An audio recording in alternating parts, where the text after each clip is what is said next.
같이 따라합시다. 의에 줄이고 목마른 자의 복.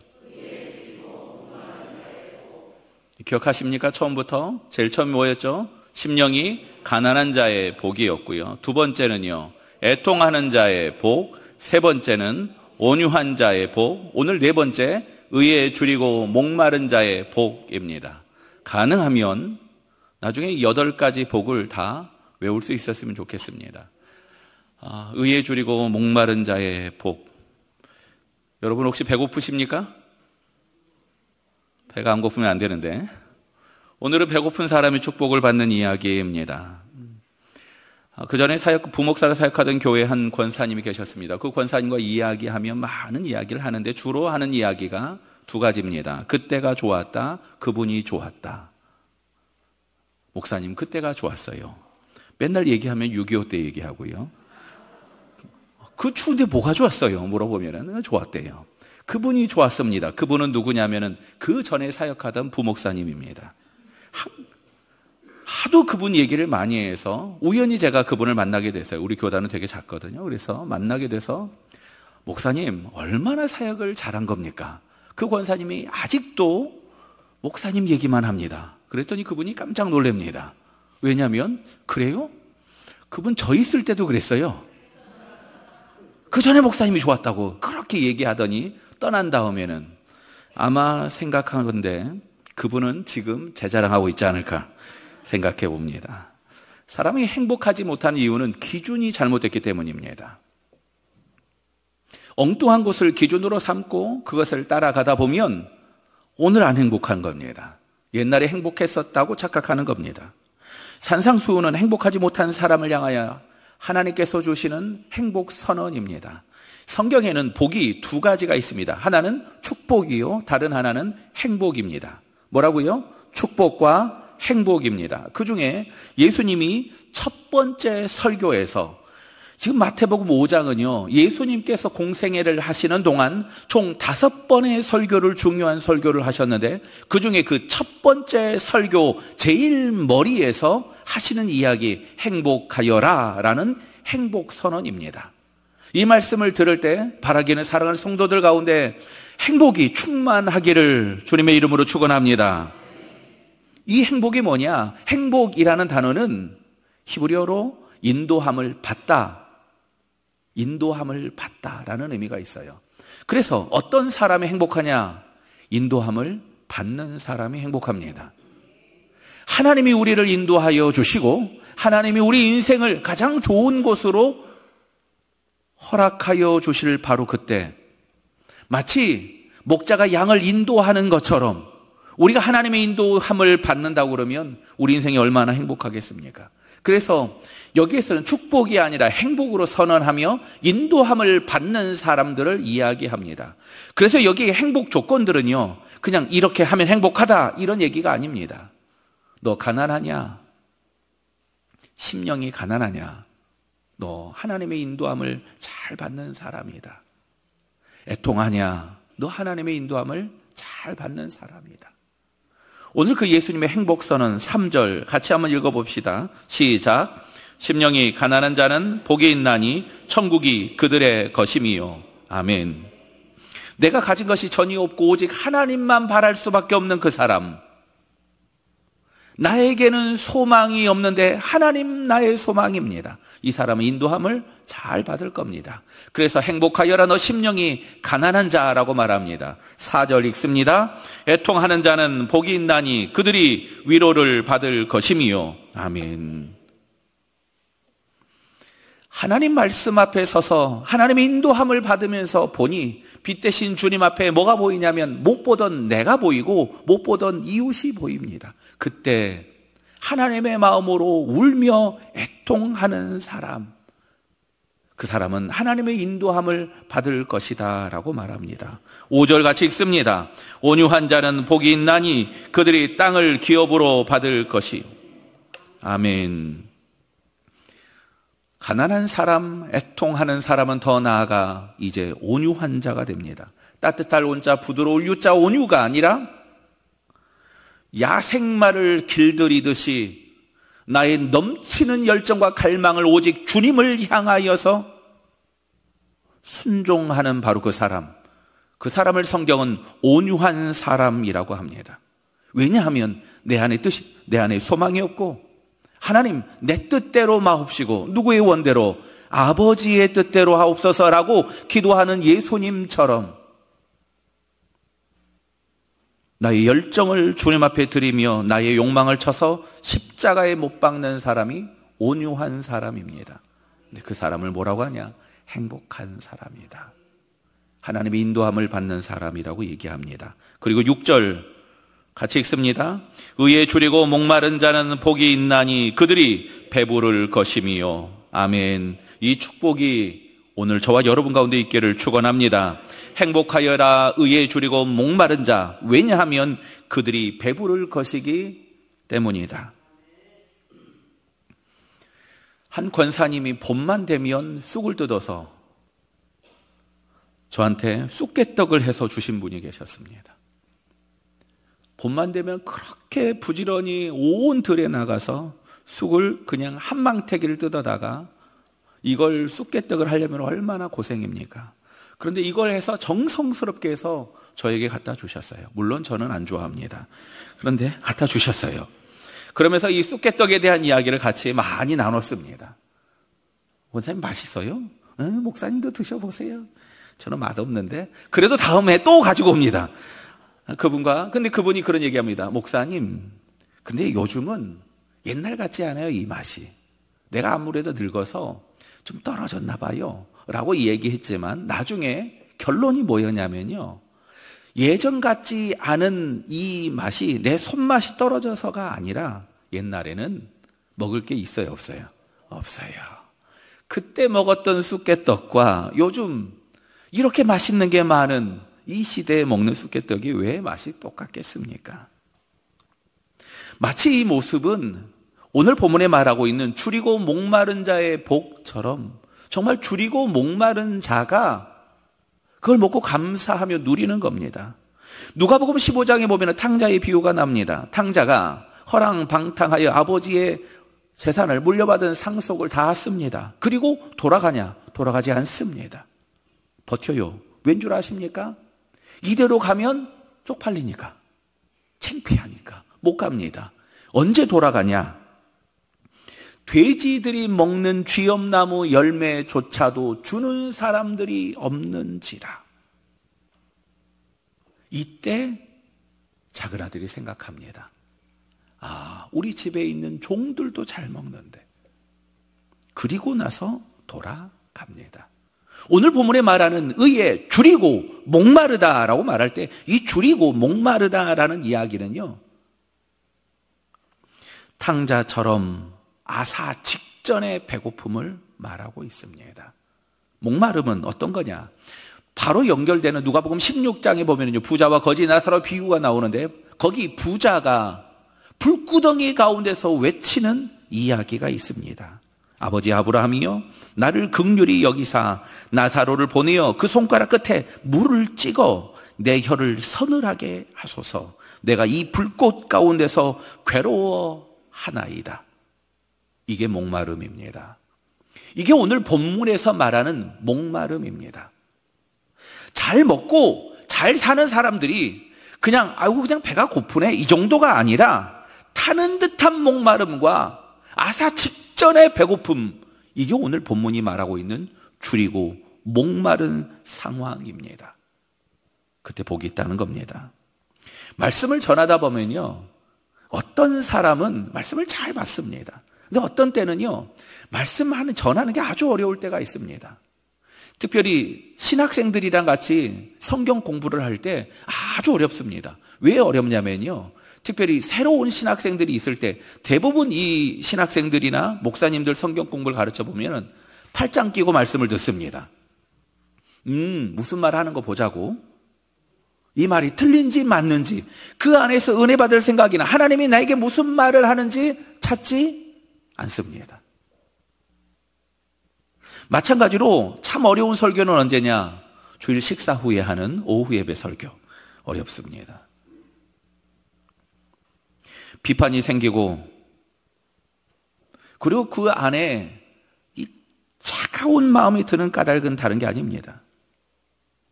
아직 먹고 살만해서입니다. 성경은 말합니다. 의에 줄이고 목마른 자는 복이 있나니. 생각해보면 제가 제일 뜨겁게 예수님을 만났을 때도 제가 그냥 학교에서 잘 지내고 섬에서 잘 지낼 때가 아니었습니다. 신학을 해야 하는지 안 해야 돼 말아야 되는지 고민하다가 신학 때려치자. 근데 아버지가 그것만은 하지 마라 그래서 그럼 알겠다고 휴학하고 군대 갔을 때 머리 빡빡 깎고 신병교육대 갔는데 이렇게 편지 쓰라고 그러거든요. 부모님께. 처음으로 어머니한테 그렇게 장문의 편지를 썼어요. 그렇게 배가 고픔, 왜 그렇게 허기지고 초코파이 하나에 감동하고 제 영혼은 또 왜 그렇게 가란지 찬송을 부르면서 참 많이 울었습니다. 옛날 찬송가 432장, 요즘 찬송가 382장인데 너 근심 걱정 말아라. 주 너를 지키리. 주 날개 아래 거하라. 주 너를 지키리. 뭐 찬송하는데 그냥 찬송해요? 아닙니다. 이 신교대에서 같이 이렇게 찬양하는데 다 울어요. 저도 잘 모르는 찬송이었어요, 이 찬양이. 그런데 그날 얼마나 울었는지. 하나님, 도망쳐 오긴 했지만 혹시 시켜만 주신다면 제가 군종병도 하겠습니다. 그랬어요. 왜냐하면 후방에 있어서 거기는 보직이 여러 가지였거든요. 결국 그래서 보직 부자가 돼서 저는 보직이 3개였어요. 4.2인치 박격포도 하고 군종병도 하고 그 옆에 군대 그 교회 옆에 테니스장이 있어서 거기 테니스장 청소까지 해라. 그래서 열심히 살았습니다. 그런데 그 허하고 헛헛한 그 마음에 하나님 주신 은혜가 그때 얼마나 컸는지 모릅니다. 고민하고 방황할 때 그때 그 가란 마음에 하나님의 그야말로 은혜를 폭포수처럼 내려주셨습니다. 어떤 목사님은 말합니다. 사람이 무엇인가에 줄이고 목마르다는 것은 아직 살아있는 증거다. 저도 이 말에 아주 동의합니다. 이미 죽은 사람은 줄이지도 않고 목마르지도 않습니다. 사랑하는 성도 여러분, 여러분 안에 이 갈망, 갈증이 있으십니까? 특별히 오늘 예수님은 의에 줄이고 목마른 사람이라고 말합니다. 이 의라는 말은 오늘 우리가 말하는 정의, 바로 그겁니다. 그래서 이 의라는 것을 이해하기 위해서는 사실 이 책을 먼저 읽으신 분이 좋습니다. 정의란 무엇인가?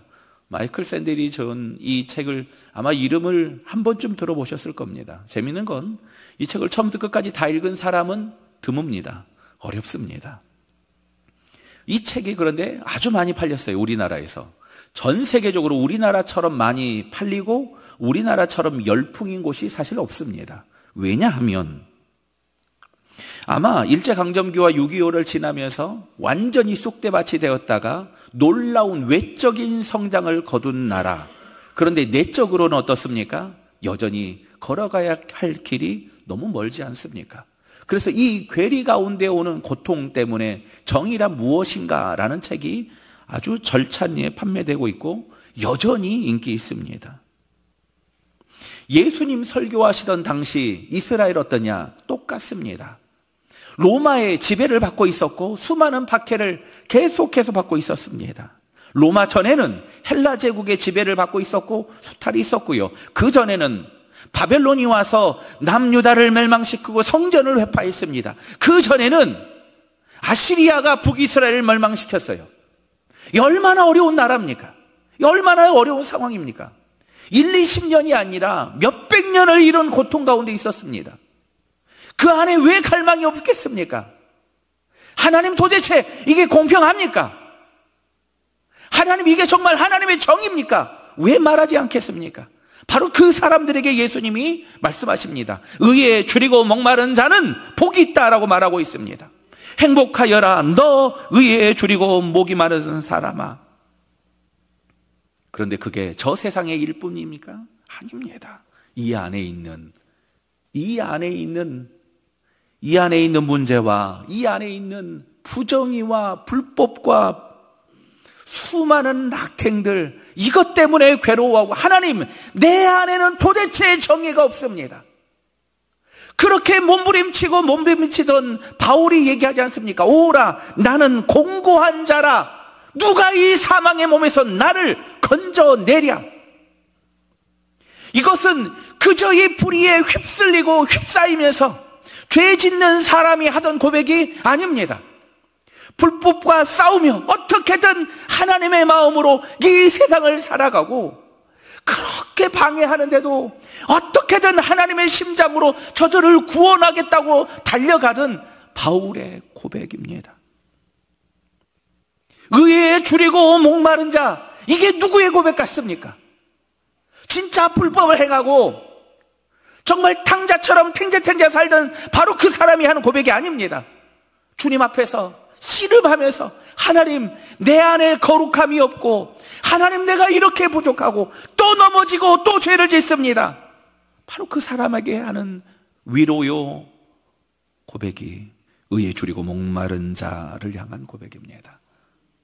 특별히 오늘 이 본문을 자세히 보면요, 의에 줄이고 목마른 자라고 말합니다. 무슨 말이냐면, 의로움이 있어요, 없어요? 없습니다.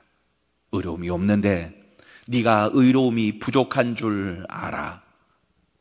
하나님 앞에 간절함으로 달려오는 바로 그 사람을 향한 고백이 이 이야기입니다.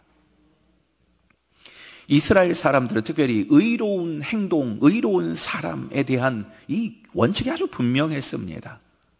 의롭다라고 그러면요, 어떤 사람이 의로운 사람이냐? 의로운 행동을 하는 사람이었어요. 의로운 행동이라는 단어가 번역이 되면 우리나라 단어로 한 단어였어요. 그게 뭐냐? 구제였어요.